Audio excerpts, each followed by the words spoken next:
Okay, Michael, message 4 is practicing. One of the things that, we're somewhat irreverent in the book, and I think that we do that not necessarily to be funny, but to be honest, because there's a lot of things in this book that we're going to tell you that if you really press people, you will get the truth. And sometimes we don't want the truth, but we're gonna give that to you, and we're going to give you the opportunity to hear that. The first part of the chapter on messaging, or on practicing, message 4, is medicine. When they get it right, they'll let you know. The very important thing to know about the practice of medicine, it is a practice. Mm-hmm. And so what happens frequently is people don't recognize that they assume that everything that's going to be done is always going to work because it worked for somebody else, and that the process is always going to be the same. The truth of the matter is that you're an individual, and things that happen to you may happen differently than it did for another person. So it's not always the case that you're going to have the same experience as another person who's gone through this very same treatment. Right, and Michael, the physician, doesn't want you not to accept what he's offering or she's offering. That's the other piece. They want you to be compliant and just accept whatever treatment is available for you. Because these are tools that they have in their toolkit, and I used to say, if you go to a surgeon, you'll get surgery. It's kind of like if all you have is a hammer, everything looks like a nail. And so the truth of the matter is that things are changing in healthcare today, and we see a lot of people going through, especially in cancer treatment, it's more geared specifically to them. They're doing genetic testing and things of that nature, where they're basically designing medications and treatments specifically for you. Okay, so the next piece is when they get it right, they'll let you know, because they don't know whether or not it's going to work. No, and they're going to need feedback from you, ongoing feedback from you while you're going through treatment, because you need to speak up. You need to speak up when things are not working, and when things are difficult, you need to tell them, because they may have other things that they can do that can help you so that you don't suffer. Because people go through treatment and suffer because they don't tell people that they're suffering. We always assume that people see that we're suffering and that someone's going to do something about that suffering and intervene. But the reality is that they don't. No. Sometimes we have to bop people on the head and say, this patient's in pain, and we don't seem to be getting ahead of this, and so we need to be doing something different with the pain for this particular patient. Right, and you need to be able to say, if you don't find a solution for this, I'm going to quit. I'm going to drop out. I'm no longer going to take this medication.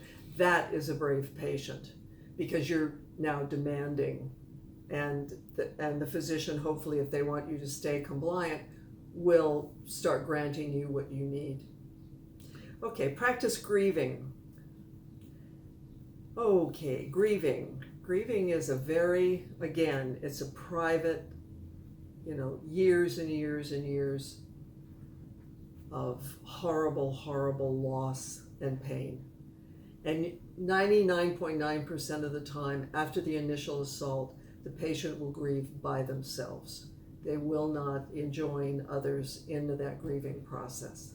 So what happens is you shut down, or you start doing things to yourself that are permanently damaging. Cutting yourself would be one thing. Taking drugs, participating in the kinds of sex that can do nothing but get you into trouble. Screwing up a relationship. I mean, there's all levels to that, but it's a key piece, because that grieving needs to be addressed, and it needs to be addressed very, very early in your disease process, because that's your key. It's very important for people to understand that what you're grieving is you're grieving the loss of you, and the loss of opportunity, and the loss the losses that you anticipate having. So your anticipatory grief is really what drives a lot of this, because that's what we see. We see that people recognize, oh my God, I'm running out of time. I'm running out of the physical resources, the physical ability to do certain things. And by the time that you sometimes recognize this, it's too late to make any changes in that. Right. And that's why we bring that up. We bring that up so that you can begin to deal with this stuff, so that you can actually make an impact on it. And if you can change the outcome, you can actually help yourself and help your family. Yeah, exactly. Practice withdrawing. That again becomes you don't want to be with what they call normies, people that are living a normal life.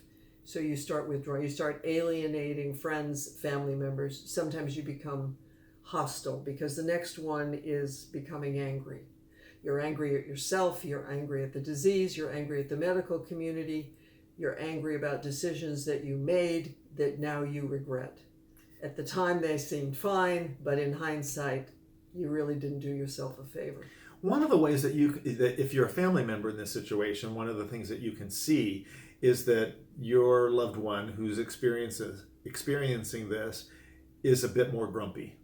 And so people who are a bit more grumpy are probably really angry on the inside, and they don't have any place to put that. And so sometimes they take that out on you, or other people, or on themselves. And so bad behavior kind of is brought on about just being angry about the situation. And so having a place to put that anger is very important. And there's your therapy group. It's not really appropriate in a support group, as it's usually a little more social, a little lighter. But that's where you need, the therapy group is where you need to be able to dump whatever it is you're feeling, the rage that's going on inside your body, primarily at yourself. Okay, I can't tell you how many patients have told Michael and I that this is what caused a lot of the abuse in their life.